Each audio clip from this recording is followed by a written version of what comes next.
आईचे पत्र. चिरंजीव बाबू आणि सगुणा यांना अनेक आशीर्वाद. चिरंजीव बाबूचं छान छान पत्र पोचलं. चिरंजीवी सगुणानंही शेवटी 2 ओळी लिहिल्या. त्यामुळं आणखीनच गंमत वाटली. आम्ही दिवाळीत तिकडे येणार म्हणून तुम्ही वाट पाहत असणार, पण इथं कामाची नुसती टिप्पर घाई चालली आहे. सुगी चालू आहे ना, सुगी सोडून तिकडं कसं येता येईल? तुम्ही आजोळी गेल्यापासून टिप्पू आणि मणी कसनुसे दिसतात. मणी तर सारखी पायात घोटाळत असते आणि आपला टिप्पू तुम्ही दिसाल म्हणून सारखा आत बाहेर करत असतो. तुम्ही दिसत नाही म्हणून खट्टूही होतो. दिव्यापाशी बसून मी इथं पत्र लिहित आहे खरी, पण तिकडचं सर्व चित्र डोळ्यांसमोर उभं राहतं.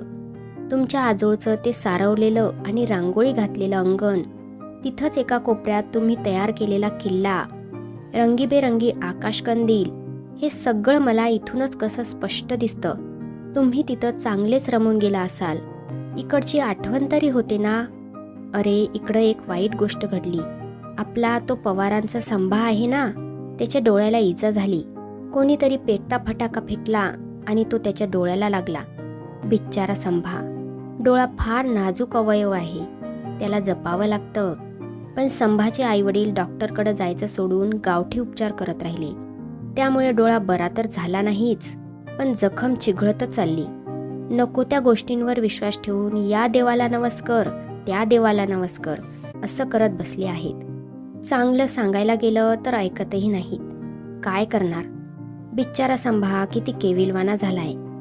शाळा सुरू होण्याआधी परत या. केव्हा येणार ते पत्रानं कळवा.